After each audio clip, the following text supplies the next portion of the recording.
Welcome to the Nerd Party. Let the filibustering begin.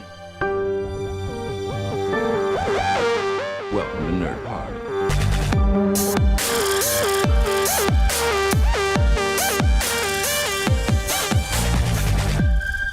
Hello and welcome to Filibuster here on the Nerd Party Network, home to lots of amazing and unique shows like Time and Space, Nerd Nuptial, Missing Frames, the award-winning Aggressive Negotiations, Great Shot Kid, Retro Perspective, which is now out on a Monday as well, and so many other kind of shows. So be sure to check them all out on thenerdparty.com, and you can subscribe to our master feed to get content pretty much daily. So welcome to our Glasgow Film Festival. We've come to the end of the festival. We've got quite a few films between us and enjoyed some pretty awesome experiences at the Glasgow Film Festival, and I'm joined as always by Dallas King to break down our Glasgow Film Festival experience. So Dallas, how are you? I'm very well. Not as tired as I would be after the Edinburgh Film Festival, since it's basically up at dawn all the way through, day after day after day. With Glasgow, it's a bit more tricky for me to get down, so I have to sort of plan like 2 or 3 trips, and then when I am down there I'll try and see as much as I can, but it's more sporadic in my enjoyment of it. But I think it's been a very, very good festival. It was not affected by any beasts from the east or other awkward weather conditions, so everything went ahead as planned, and I was very happy with what I saw. I think I only managed to see 4 films or 5 films this year, but everything was either 4 or 5 star for me, which was great. What about yourself? So, yeah, I caught 8 films at the film festival, and it was a pretty good mix of films I managed to catch, and I was really pleased with it. Obviously A24 is something that I'm really keen on, and I managed to catch most of the films there. There was 2 that I had to miss out on, obviously 8th Grade and The Hole in the Ground, but that was a kind of choice that I made. That was like, well, Hole in the Ground comes out literally next week, so as this episode will drop on Wednesday, I will be seeing that movie on Wednesday at the cinema, so I'll catch that one eventually. But yeah, it was a pretty good festival, and I was really pleased with the diversity of the films, and I unfortunately had to cut my festival experience a little bit shorter than I'd like to. I'd kind of made plans to go to London with my girlfriend and family, so I had to call it a day on the Wednesday, but it sounds like we kind of, between us, we had a bit of a presence at nearly all the festival from start to finish. Yeah, no, I mean, we both were at the opening gala for Mid-90s, which was Jonah Hill's writer-directorial debut, partly autobiographical, well, certainly inspired by elements of his life, I think it would be fair to say. And, I thought this was a great real film that certainly appealed to me as someone who was maybe not a skateboarder themselves during the mid-90s, but I was in my mid-teens at that point and certainly played a lot of Tony Hawk on PlayStation and, enjoyed listening to the Nirvana MTV Unplugged album. So when those sort of moments came on, I was totally back in that sort of thing. And, it seemed to play really, really well at the opening gala. There was a lot of laughs, a lot of, I don't know if anyone on this who listens to this podcast is a fan of Spaced, but there's a great bit in Spaced where sort of Simon Pegg and Jessica Hines' characters are watching these skateboard videos and doing the sort of moments when people fall off their boards and stuff like that. And there was one moment in this where there was almost like people couldn't believe the sound effects, the sound mixing and sound editing on this film is fantastic, because it brought out a reaction in that crowd which I have not seen for a long, long time. Actually, I think I know the last time that there was a reaction like that, and it was in the middle of Hereditary, and I'll leave it there. Yeah, I think you're spot on. I think this was a real audience pleaser, and I was a bit surprised that it was going to be the opening movie, and I thought, it's a kind of relatively short movie. Sometimes I think it's going to be a bigger name than perhaps it would be. You think some of the films of the past few years that have opened the festival, things like kind of Wes Anderson movies have tended to open them, so it was a real kind of gamble in a way, perhaps, for some people to pick sort of Jonah Hill's directorial debut, a film about a Los Angeles skater, but I think it was a really inspired choice, to be honest. I found it to be well acted. I thought I had brilliant sound design, some really awkward painful moments. I just thought it was a film for, I was a bit too young to kind of, for some of the 90s experiences. I was a young kid at the time, but there was certainly a few moments I was like, oh yeah, I could recognize and appreciate that moment. Oh, I've been there before. And yeah, I thought it was a really good way to open the festival, and contained probably the most awkward scene I've seen in a film in a long, long time.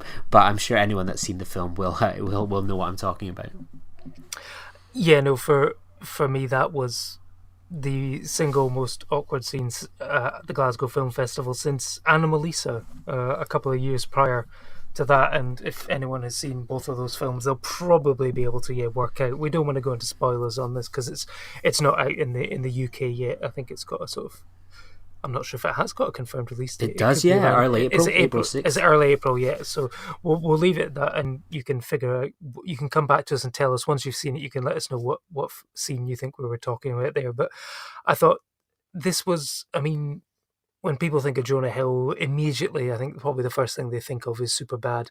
But he really sort of shows sort of great skill, I thought, from the writing and directing. There's a party sequence, a sort of house party sequence, which is really well edited, and his use of music throughout the film is fantastic. And it does have some very funny moments and funny dialogue, but it's also a lot darker than people are probably expecting. There's moments of violence which are and sort of self-inflicted violence which are really quite disturbing and shocking. But I think he manages to certainly find the right balance and the right tone throughout the film. And I think the performance of Sonny Seljic, who was also in the Killing of the Sacred Deer, is fantastic, and he's got sort of great support from the likes of Lucas Hedges, but also I think some real sort of skaters who are sort of came on board to play the gang that he gets adopted into, really. Yeah, it was a really good all-round cast, and I think this is going to be a movie that I don't know how many people will actually get to catch it probably in the cinema. I think it might be a short run, but I can see this being the sort of film that will have a real success on streaming, or kind of picking up the DVD kind of cheap or something somewhere. I think this film has definitely got an audience that people are going to be looking forward to.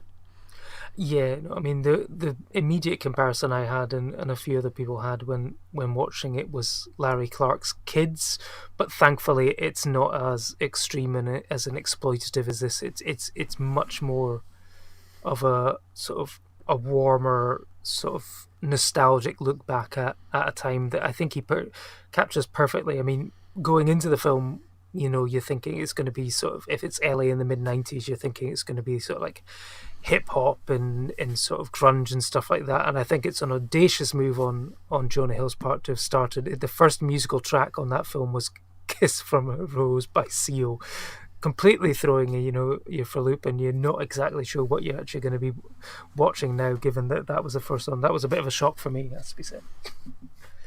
Yeah, it was certainly a great way to start the festival, and that soundtrack has been played quite a bit. I think the day after the festival opener, on my way to work, I banged out Seal, Kiss from a Rose, and it's certainly not. It's been added to the running playlist since then. It was a good reminder of what a banger that song is.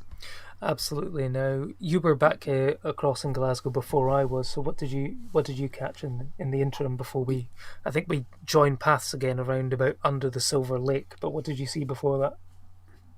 Yeah, I managed to have I had a full day on the Sunday, and then a kind of couple of nights at the festival, and I saw 4 movies on the Sunday. One of them was out with the festival, and that was on the basis of sex, to kind of kill a couple hours between the films. So I saw The Quietude, an Argentinian film that I didn't really know much about at all, to be honest, going in.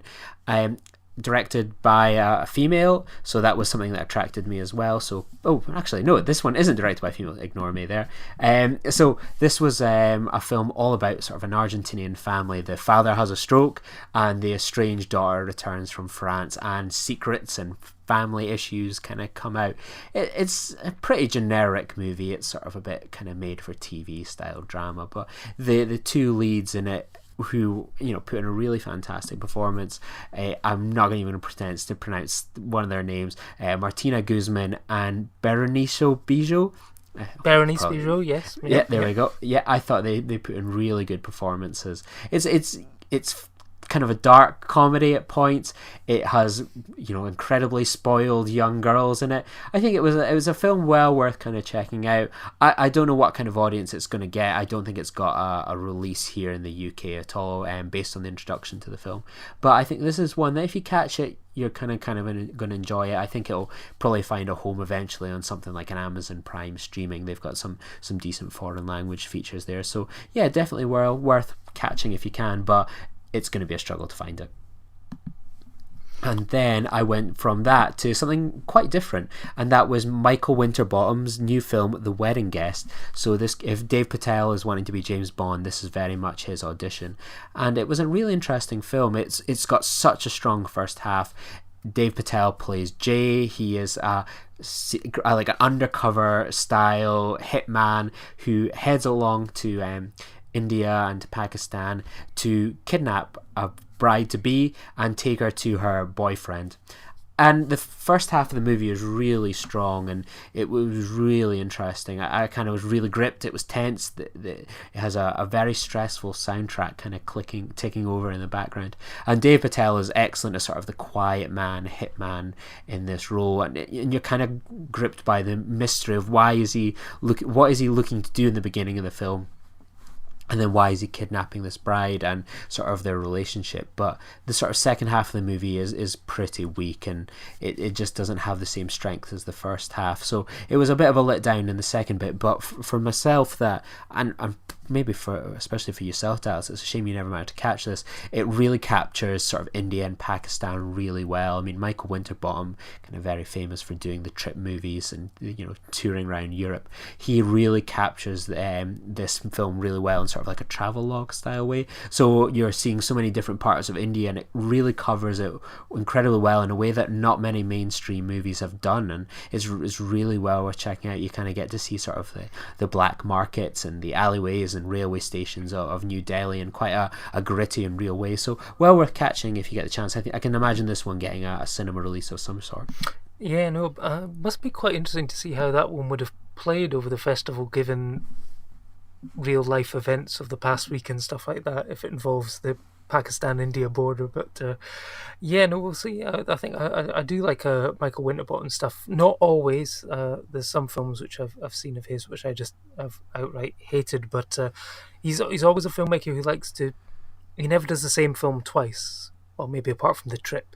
But I'm always interested to see what he's got next, and I'm always willing to give him a second chance, because he will do something slightly different, as opposed to, say, Terrence Malick, who I always end up watching all of his films because of the cast, but I always end up hating all of them, and I know that I'm going to hate all of them. I try to go in with an open mind, but as soon as someone starts with a voiceover and starts walking barefoot on a beach or walking through a field of wheat in lens flare, then I just know it's just more of the same, and I'm going to hate it. But yeah, no, I will try and catch that one if I can. Then after that, I caught Her Smell, the new film from Alex Ross Perry, and this was the absolute highlight of the festival for me. This was one I recommended on our pre-Glasgow Film Festival episode, where it was like, the synopsis sounded like, you know, I love movies about bands. You know, Vox Lux was one of my favourite films of last year. Green Street was one of my favourite films of Sing Street was one of my favourite films of a few years ago. Love movies like Green Room, Once. So this was going to be really up my street. So I didn't really know what I was going to get when I went into it. I knew I had Elizabeth Moss, Cara Delevingne, Dan Stevens, Amber Heard, and Eric Stoltz. And what I got was one of the most stressful films I've seen at the festival. So before I went in to see the film, the Dublin Film Festival was kind of kicking around at the same time as Glasgow, and former guest on the show Darren Mooney had seen this movie and gave it a scathing 1 out of 5 review. And how he described it on Twitter, I was like, Darren, I'm going to be honest here, you've completely sold me on this movie. That sounds so what I'm looking forward to. You know, the story about a self-centered, destructive musical talent. Awesome, I'm in, and I loved it. And the film is 2.5 hours long, and in the beginning, the movie plays out very much like Steve Jobs, you know, by Danny Boyle meets Vox Lux. So we follow this punk rocker in sort of 5 or 6 mini movies, sort of just set in one scene at a time, sort of as things unfold in real time. And that was such a great way to tell a musical story instead of a biopic which covers 20, 30 years and you've got to give a little bit to this, a little bit to that. They really give it the time, and it has such a stressful sound design. It has a stressful score, and I was sitting there in that first 20 minutes going, I don't think I can handle this movie. If this goes on 2.5 hours and this is what it's going to continue to unfold like, I don't think I'm going to be able to handle it. But it eases up a little bit, but you're always on edge, always stressed watching it. You're always judging these pretty horrible characters, and the situations they find themselves in are absolutely painful to watch. It's definitely going to be in contender for one of my favourite films of the year, and it was the highlight of the festival for me. Excellent movie. Wow, that is glowing praise indeed, because I think it was Darren's tweet or something, and a few things coming out of Dublin, and a lot of people were quite down on the film, and I was wondering, okay, is this going to be it? And then I think your first tweet afterwards was you'd sort of said, you know, how you'd love Voxlux and stuff like that, and then it was just like her smell. And then, of course, I later learned to read that as, yeah, it was exactly more of the same, and that you'd loved it. But then I was like, oh, maybe he feels the same way and he's just been let down. But no, I'll be excited to see this one if it makes it to the big screen and when. So yeah, no, you've kind of sold me on this one. I thought Vox Up was great, and yeah, if it's something similar to that, then I'm in. And I'd completely forgotten it was Danny Boyle that had directed Steve Jobs. I was like, oh yeah, no, that's right, yeah. I thought it was Aaron Sorkin again, but no, it was Danny Boyle, wasn't it? Yeah. Yeah, it really is interesting, and I'd love to see more films perhaps adopt this kind of style, and instead of trying to tell an entire story over a period of time, you know, I think this is such an interesting approach and really gives you a good insight into the character, and I think they two would make an excellent double feature. Absolutely. Well, one of the films that I saw when I went back on Thursday was a preview of, and now this was a late edition to the Glasgow Film Festival, and basically scuppered many people's ideas of what was going to be the surprise film, and this was Wild Rose, which is filmed and set in Glasgow and stars the star of the BAFTA-winning Beast, the one that doesn't go for tasty debriefs, Jessie Buckley, who's also in Taboo, as Rosalind, a aspiring country singer, not country and western, as she keeps pointing out to people. Apparently country and western dropped western at some point that I'm not aware of, maybe when Taylor Swift kind of turned it poppy, but yeah, it's just country music now. And she comes out of jail and is trying to readjust to a life of sort of trying to raise 2 kids, become a cleaner to a upmarket posh lady, and sort of she's got this dream of going to Nashville to make it as a country singer. And I mean, it's very much sort of your standard underdog sort of learning, will she be able to do it?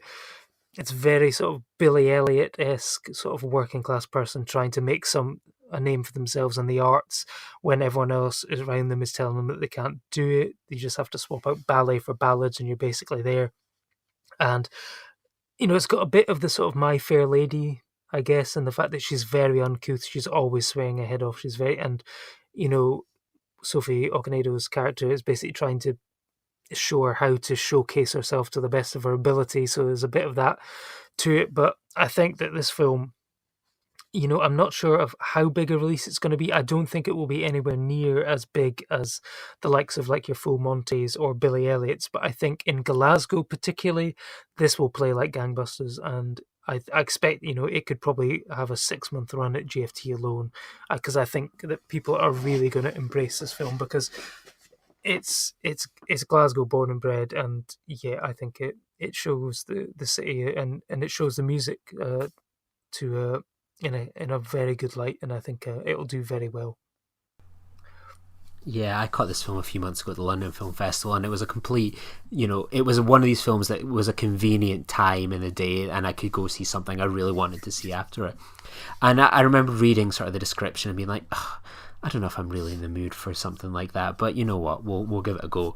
I was really blown away by it. I mean, it's nothing remotely original at all, but the performances from Jessie Buckley, they really had me kind of tearing up towards the end. And you know, her character she's certainly not without her flaws. She's a difficult character to like as well, but you're so invested in her achieving her goal and her success, and it is an incredibly self-centered character, and it could go either way. You could come out of this film going, I absolutely detest her, she's selfish, she makes these decisions, think of it like she's spending this money to go to Nashville, she could spend that on her kids, they're not exactly cash rich, but you're like, but you know what, I'm kind of happy that she's happy, and good luck, and some of the cliches that you expect perhaps don't come off, but some of them that you do, and I thought it was a pretty lovely movie, and I can't wait for an audience to actually hear about it and see it in Glasgow. It sounds like it was an awesome screening. People got to see Jessie Buckley perform live, and you don't really get that much extra with tickets sometimes, but you got a hell of a deal with that one. Yeah, no, I mean, she can definitely sing, and I think she's such a good singer that the opening track, Country Girl, I was listening to that and going, wow, that's a really good song.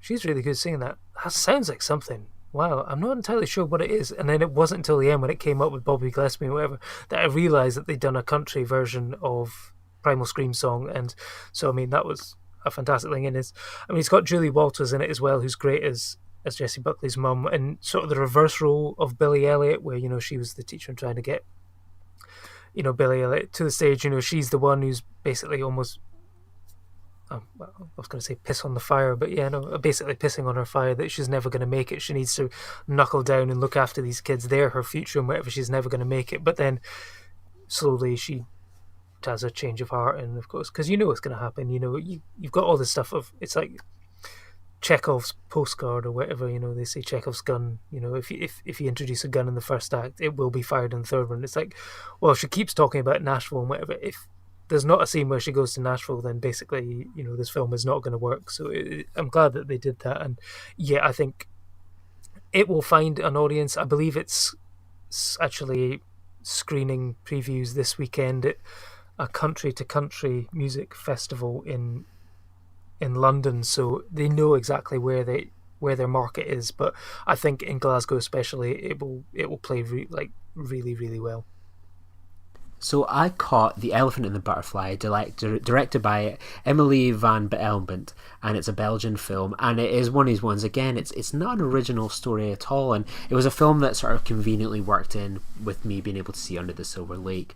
And it's the story about a dad who has been kind of cut out of his daughter's life. She's only 3-4 years old, I think 4 or 5 actually, and has no involvement. She doesn't even know that he's his dad, and by a comical set of circumstances, he's got a babysitter for a night, and then it becomes into a few days, and it's all about sort of the connection between this father and his daughter, and it's really quite lovely to watch. It's when it got introduced at the festival, they were like, hey, we've got this young female girl actress, 5 years old, but don't worry, she's not annoying.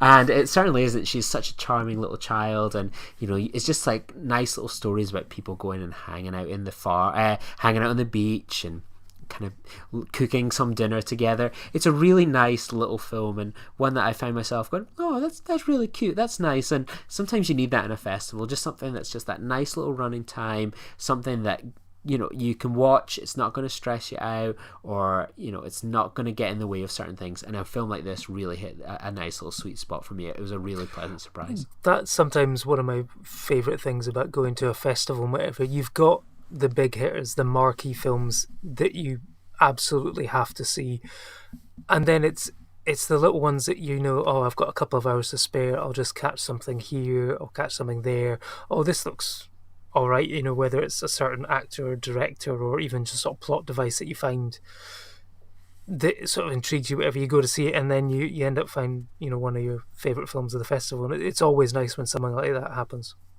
Yeah, for sure. So that film brought me on to, after that, a 2.5-hour epic, Under the Silver Lake. So Dallas, what was your take on Under Silver Lake? Well, when I went in, I actually hadn't realised it was 2.5 hours, and for me, I didn't actually even really notice that it was. And I was very keen to see this film because it's written and directed by Dave Robert Mitchell, who made, for me, one of the best horror films of the last sort of 5 years in It Follows. And for me, he's 2 for 2, and I'm going to proviso this by this film is not going to be for everyone. There's a moment basically around about 2 minutes in where a squirrel falls from the sky, splats on the ground, and then sort of looks up at Andrew Garfield's character and sort of does like a head tilt. And I almost half expected it to do something like shout "Chaos Reigns" or something like the fox from Antichrist or something. And immediately you know that, okay, this is not your typical film noir, because essentially it is a film noir. You've got this guy who's infatuated with a girl next door, and suddenly she goes missing, and then he's involved in this plot and investigation to find out what happened to her, and then he meets all these strange characters. There's symbols, there's hidden codes and stuff like that, but the character of Sam himself is essentially the biggest deadbeat loser private detective since the dude put on his dressing gown back in The Big Lebowski. You know, you've got loads of sort of touch points. I called it in my review, Chinatown is filtered through the lens of Lynch's Mulholland Drive. It's a very, very odd film, but it won't appeal to everyone. Some people just won't get it, but if you do get it like I did, I thought it was fantastic and one of my favourite films I've seen this year so far. I think for me, I learned a lot from watching a film like Inherent Vice a few years ago, where first time I watched it, I found it infuriating. I was trying to second guess what was going on, looking ahead going, well, does this mean this? Oh, wait, that doesn't make sense. Wait, what was that thing earlier on? And when I caught Inherent Vice earlier last year, and I kind of repeat viewing at the cinema, I remember some advice Mike Schindler, one of the hosts on the network, gave me. He was like, just let the film kind of wash over you. That's the best way to watch Inherent Vice. And I watched it that way, and I really liked it a hell of a lot more. I was watching the performances, I was getting caught up in the vibe and the feel of the movie, as opposed to sort of trying to guess a kind of puzzle that might not actually make too much sense and actually might require more viewing time than needed. So I kind of passed out on that kind of advice to myself for this one, and I just watched it and I went, okay, whatever it will be. It literally has to make no sense whatsoever to me. I'm not bothered about that. I just want to enjoy myself and be interested, and I found that to be the case. I thought Andrew Garfield was great. I just thought it was a really interesting film, and it reminded me a lot of Southland Tales, Richard Kelly's follow-up to Donnie Darko in a way as well. And I just thought it was a really fascinating film, and I'm not sure if it's going to get a Blu-ray release actually here at all in the UK. It's obviously Mubi have got it, and sort of their focus is on getting people to their streaming platforms, sort of similar to Suspiria, no Blu-ray release. But for those of you who are kind of based listening to this that want it on Blu-ray and are thinking, well, I don't want to spend $9.99 on a movie subscription per month, you can actually get it from Amazon France along with Suspiria actually on Blu-ray for about €20, €15, so it could be well worth kind of checking that out, and it'll probably be here in your post in a few days. It's a real treat, and I'm very confused about what's going on with this film in America, but I hope it gets the release it deserves, and because it's going to find an audience and it's going to get a cult following for sure. Yeah, no, absolutely, and I think it is getting a limited cinema release over here. I think sort of your sort of Curzon's, Everyman's, sort of Filmhouse, GFT and stuff like that will be. Is it not just getting a release at the Prince Charles? Because I think I saw a sign that said like they were like going to be, it was going to be exclusively only there and stuff. Unless I was wrong. Yeah. So like Andrew Garfield's going to be there 2 nights doing a sort of Q&A and an introduction. But yeah, I think Prince Charles were kind of hammering it home as like the only place that you can see the film in the UK, which would be disappointing. I mean, it's a great place to see a film like that, but it shouldn't be the only place. No, I don't know. Maybe I was just going on the assumption of, Mubi's release of Suspiria, which actually had quite a fairly, it wasn't anything compared to, say, Avengers Infinity War or Aquaman or something, but it did have a decent-sized rollout across cinemas. You could find it in most cities, say Edinburgh, Glasgow, Aberdeen, London, all over England and stuff like that. There was a fair amount of cinemas that actually did screen it, but so I just assumed that was going to be the case. So that'd be a shame if people don't get to see it in the cinemas. But again, I think it's a film which, like you say, could require multiple viewings. So therefore, if you have it available on a streaming service or DVD or Blu-ray, then that's good as well. But I mean, where was Andrew Garfield during the Glasgow Film Festival? That's what I want to know, eh? Why wasn't he up there promoting it there? That's what, eh? Come on, Andrew. Jeez. I know, disappointing. So what did you catch after Well, the only that? other film that I caught after that was a small film that you're probably not really going to be interested in. It's something called Eighth Grade by Bo Burnham. Have you heard of that one, or not familiar with it? No.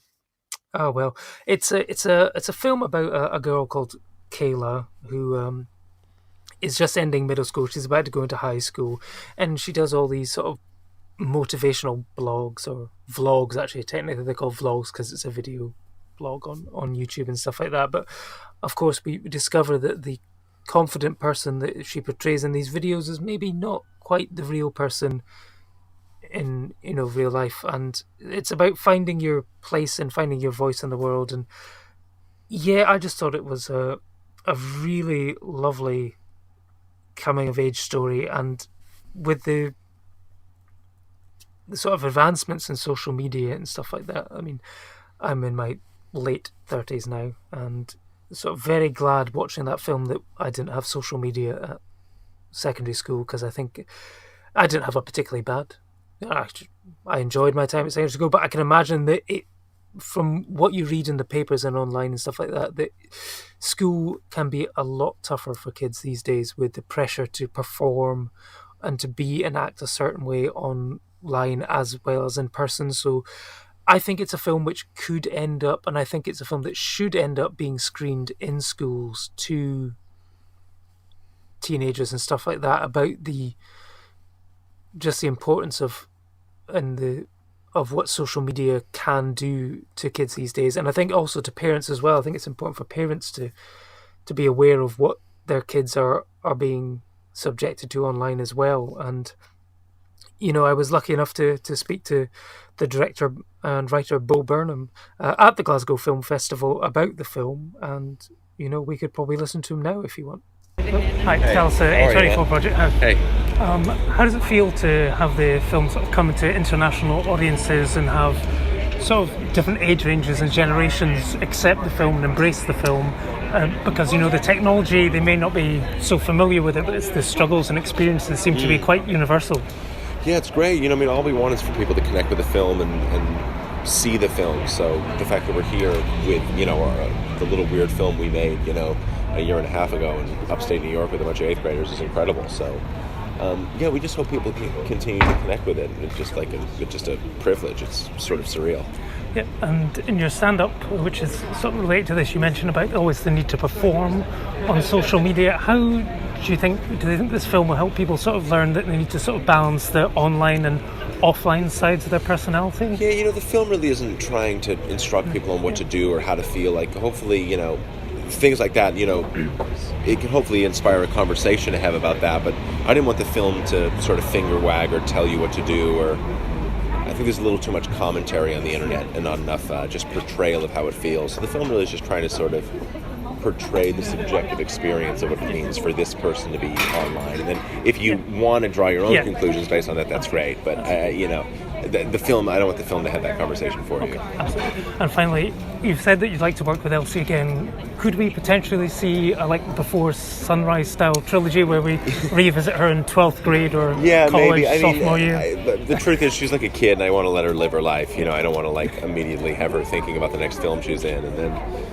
Or you get the Boyhood effect, where then the kid becomes a photographer because they were on set so much they've of course developed an interest in photography. You know what I mean? So I gotta let her live her life, and then in 4 years we'll check back in if we want to do something, we'll do it. But the kid deserves some space. Great, thanks very much. Take it easy. So yeah, that was Bo Burnham, and yeah, it was a really nice guy. Very warm and opening about his film. Just really happy that the small film that he's made is now finally getting the chance to be with international audiences. We unfortunately didn't have time to touch on the fact that he will be going up against Avengers Endgame in the UK, but I think there will still be an audience for this. And I think even though it's set in a US school and it's got the technology, I think it will find an audience, because the experiences that they have are pretty universal, and everyone's has gone through the pains and the terrors of growing up in school and stuff like that. So I think it will find its voice and its audience in the UK as well. I've got to ask as well, obviously this was your first time covering a red carpet. What was that experience like for you personally? It was surprisingly nerve-wracking, which is odd because I've compared Q&As at the Edinburgh Film Festival. But I don't know, for being on the other side of the carpet or something, I was slightly nervous, but he was great and very sort of warm and welcoming, and sort of took all the questions on board and sort of gave great answers. And I was delighted with how it went. And yeah, so that's our second A24 guest that we've had on Filibuster and the A24 project now. So long may it continue. And if anyone else wants to come on board and speak to us, then we're more than willing to listen to what you have to say. Oh, for sure. I mean, when we've got Millie Shapiro, Bo Burnham, everyone else should be like, even like Greta Gerwig, Sophia Coppola, they'd be like, well, if it's good enough for those guys, yeah, why haven't we been invited on? So your invites will be sent out. We'll slide into your DMs with some links, and we'll arrange a Skype call someday.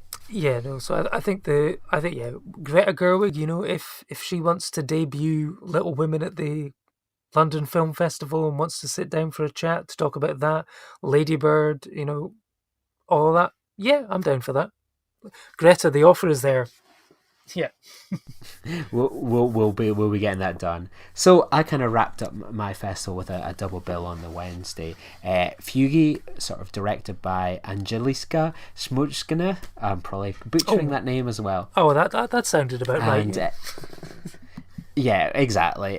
Sort of following up her Polish film, The Lure, with Fugi, which was a film that kind of, its brief synopsis sort of intrigued me about a mother that returns from sort of staying in the woods, that has lost her memory and tries to put her life back together. A very atmospheric movie, but nothing that kind of, it just, I don't know whether it was me or the film, but I was sort of in the middle of the festival. I'd been kind of going back and forth to Glasgow. I remember just sitting down to watch this movie going, I'm just kind of not in the mood for this movie. And as it was kind of unfolding, I was like, okay, this is alright, I enjoy it fine enough. And it was a fine enough film, but just one that just didn't kind of click for me at all. You know, good performances, but nothing that great, and one that I think was quite a disappointment, considering how highly I thought of the Lure. A bit of a disappointment, but you know, it's worth maybe catching one day if you're looking to perhaps add on a 52 films by women to it. It's fine, but not that great. Yeah, no, I did have a ticket for that one, but unfortunately it was on at a time that unfortunately clashed with my red carpet interview, so I had to skip out on that one, sadly. But you know, if it appears on Netflix down the line or something, then yeah, I'll try and get, because it was one of the ones that did sort of intrigue me, and I can't realize it was by the same woman who did The Lure, which I still haven't seen, but it was one, I think it was it at the previous Glasgow Film Festival, or was it Edinburgh? But it was one that really intrigued me from its concept. So. And the final film I caught of the festival, which I was expecting it to be High Life, I was thinking it must be High Life. What else could it be? It was a surprise movie, and that was Gloria Bell, starring Julianne Moore. So, quite an interesting amount of A24 films that were at the film festival, and yeah, it was a really enjoyable kind of film, and It's one of those things that's got a fantastic soundtrack. It's definitely got a built-in audience for a movie like this, you know, an older crowd that perhaps see their relationships in life underrepresented in cinema. Julianne Moore puts in a great performance, and for people that are a fan of middle-aged couples having sex scenes, then this is the film for you. You know, you're certainly getting your kicks here. So it was a really funny film, interesting. I thought the direction was a little bit damp compared to some things Sebastian Leland's done before. When I think of films like A Fantastic Woman, for example, but it's a film that's going to be really enjoyable. You're going to have a good time watching this. It might not stick with you the way it would most films, but I think people will enjoy this when they catch it, and it'll come out in the UK in June time. Yeah, no, I look forward to reviewing it in a future episode of the A24 project. And were you able to give it a fair shake of the stick, considering your crushing disappointment that it was not High Life?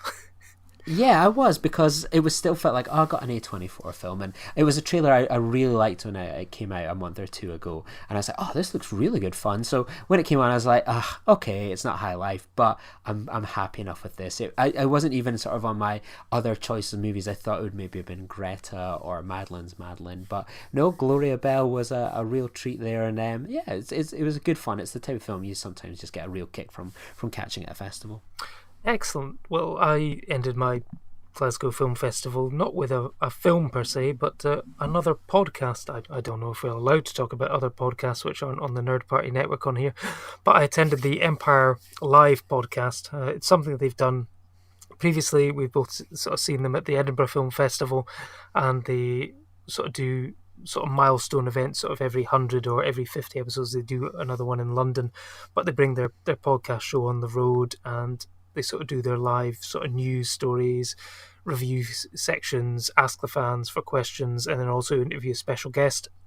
And the special guest this time was Sir Michael Palin, who was there at the Glasgow Film Festival talking about his film Final Ascent, where he narrates the story of the Scottish sort of mountain climber Hamish McInnes, an 88-year-old man sort of looking back over his life, sort of living and working on the mountains and hills of Scotland. And it sort of led to some interesting sort of facts.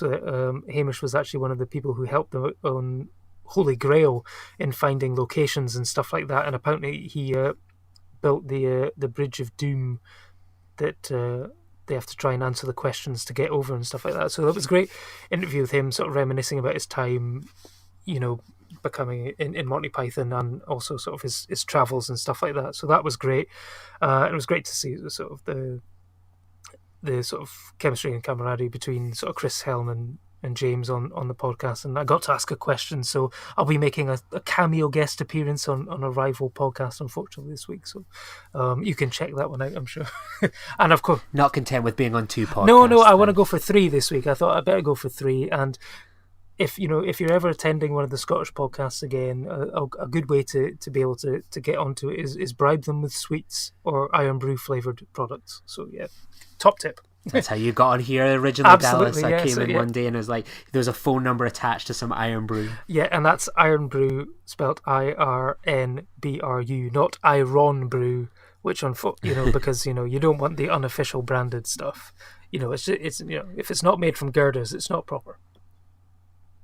Absolutely. One day we'll take our podcast on the show and perform in some town or something. I'm sure there'll be people queuing out the door for tickets for that. Well, if Edinburgh or Glasgow are doing any more A24 films at the festivals in the future and they want a live introduction, we could record a live podcast. And if Iron Brew want to sponsor it, then boom, synergy, everything together. If A24 then want to send candles or First Reformed hats for us to wear and give away, then so be it. Yeah. Let's do it. Send us the candles, you cowards. As I will get them one day. We're sending people your way to download your films. Just send me an epoxy candle. Yeah, or even, just one candle or all 6. And the hat. I need the hat. Completely I need that hat.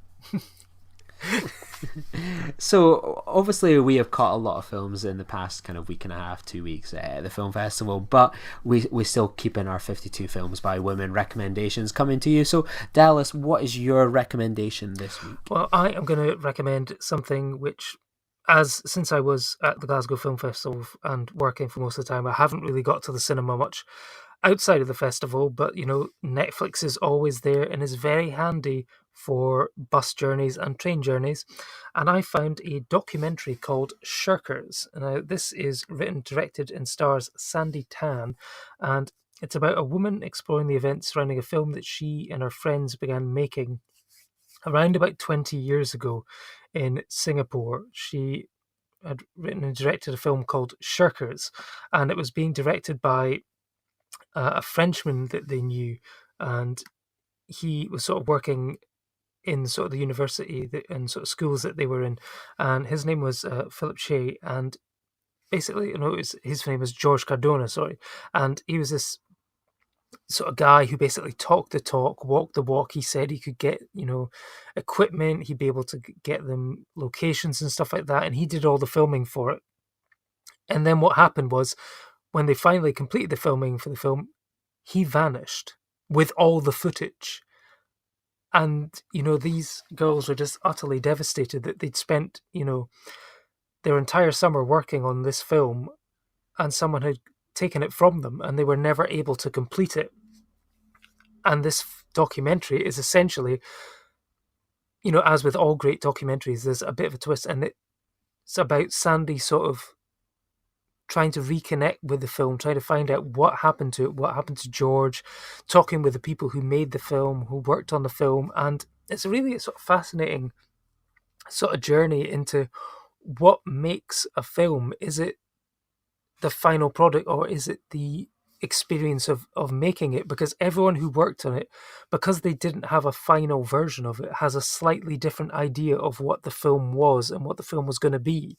And yeah, I don't want to spoil, what happens in the end or whatever, but it's definitely worth a watch. It's a fascinating film, and it's kind of got a sort of, I'm not thinking of Dogtooth. What's the one? What am I thinking of? The one where the guy goes in his Catfish, not Dogtooth, Catfish. That's the one. Yeah, it's kind of got a sort of Catfish vibe where you think you're kind of watching one thing, but it turns out to be something else. And with this sort of relationship between certain people, it's kind of got that vibe. But it's definitely worth a watch. I was thoroughly entertained and also intrigued as to what was going on. So it's, yeah, highly recommended, and you can catch that one on Netflix at the moment. So I'm going to have to go with something very different to that, and I'm really keen to see that film. So I'm trying to keep it within the sort of, I'm going to go with the Glasgow vibe today. So we've had a Glasgow Film Festival chat, and it would be impossible not to mention a Lynn Ramsay movie, and I've gone for We Need to Talk About Kevin, which is one of the best films, I think, of sort of the millennium, really. And it's got one of our friends, one of our great loves between us, Tilda Swinton, and what a film this is. I think it's Lynn Ramsay's best film, and she's got a really exciting and diverse back catalogue. I know everyone's got a different favourite film of hers, whether it's Ratcatcher, Morven Caller, You Were Never Really Here, which was on so many people's top films of the year list. But We Need to Talk About Kevin. It is one of my favourite ones. It's absolutely one of the most terrifying films I perhaps watched. It's uncomfortable, it's challenging to watch, but Lynn Ramsay delivers the sort of movie you watch and you think, why has this director not had so many different films thrown at her over the years? I know she picks and chooses her movies, but this woman should be being offered everything, whether it's a big blockbuster movie or an up-and-coming script. She is one of the best directors in the world, and this film certainly showcases that, and sort of her Glasgow dark spirit, I think. I haven't seen this film since I saw it at the cinema first time round, and this is a compliment in that it's one of those films which I'm not sure if I want to see again. It's so, on the nerve and so disturbing. You could probably sort of classify it in that sort of realm with, like Requiem for a Dream, which are just so traumatic to watch that even though you're watching a fantastic film, it's not something which it's not something you'd stick on a Friday night when you want to chill out after work, that's for sure. So it's, a great film and great performances all round. Yeah, Ezra Miller was a real find in that. I think that was the first thing I'd ever really seen him in.